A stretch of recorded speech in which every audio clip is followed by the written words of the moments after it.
Alright my friends, the curtains have officially closed on the Pokémon GO Fest 2025 global event, and I have to say this weekend has been absolutely action-packed. In total, I played the full 16 hours of in-person event gameplay, which is the 8 hours on the Saturday followed by the 8 hours on the Sunday, and yes, I'm tired. But the show must go on. So with that being said, let's go ahead and load up Pokemon Go to take a look at all of my key stats and wins and everything else we have to cover. So going into the weekend, my stats look like this. As you can see, at this time, my total amount of Pokemon caught stood at 381,933. My total amount of XP stood at just over 678,500,000. And my total amount of Stardust stood at just under 26,700,000. And now if we take a look at my stats post Go Fest, they look like this. So as you can see, my total amount of Pokemon now caught stands at 384,019. My total amount of XP now stands at just under 686,700,000. And my total amount of Stardust now stands at just under 27,700,000. So I think it's fair to say I didn't do too bad this weekend. Next up,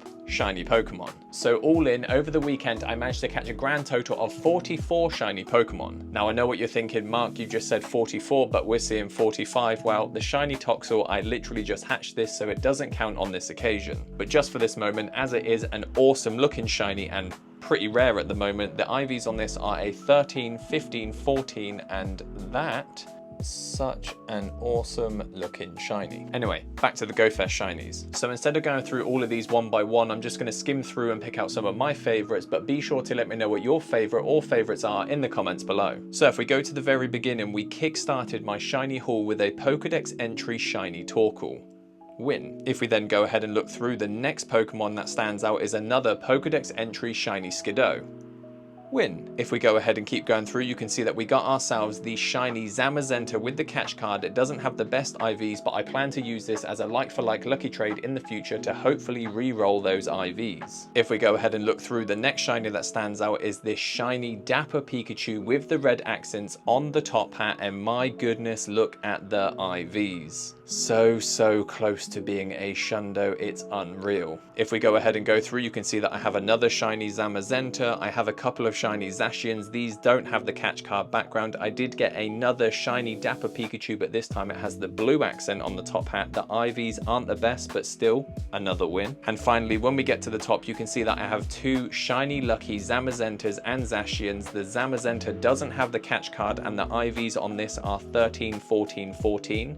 Potential bottle cap Schlundo, and the Zamazenta does have the catch card, and of course being the lucky makes this even better with the IVs of 14, 15, 14. Again, a potential bottle cap Schlundo for the future.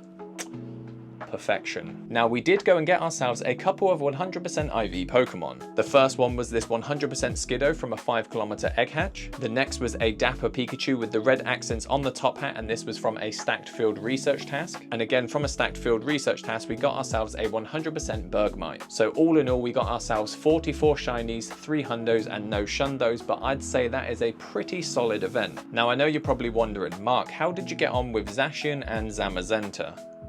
Let me show you. So over the weekend, I carried out a total of 104 Zacian and Zamazenta raids. That's a lot more than what I thought I did. Out of those 104 raids, we went and got ourselves 8 shinies, with 5 of them being the Zacian and 3 of them being the Zamazenta. Again, out of those 104 raids, we managed to get ourselves a total of 29 Zacians and Zamazentas with the background. Some of these I'll be keeping for myself, but I do plan to do like-for-like lucky trades, or if anyone just simply wants one with the background, I've got you. So out of those 104 raids, the best Zamazenta I got was this 98% with the catch card.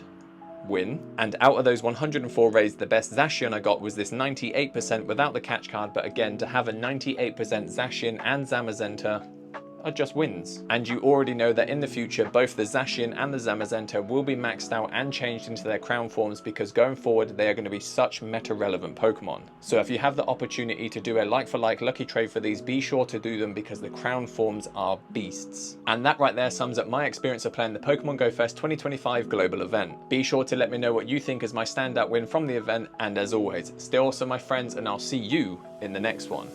Peace. Oh, before I go, there's one more thing. So I was challenged by a friend of mine that it was impossible for me to get over 5 million XP as there were no active XP catch bonuses during Pokemon GO Fest Global. So I said, challenge accepted. But the only downside is if I didn't achieve this goal, I would have to transfer a shiny Marill. And now you're thinking, why a shiny Marill? Well, in my case, it's not just a shiny Marill, it's a shiny Marill with the IVs of 000, commonly known as a Nundo. But thankfully, I was able to get over 8 million XP during Global Go Fest, so this Marill is now able to stay in my collection. Imagine if I didn't get that XP, I would actually have to transfer you. Oops.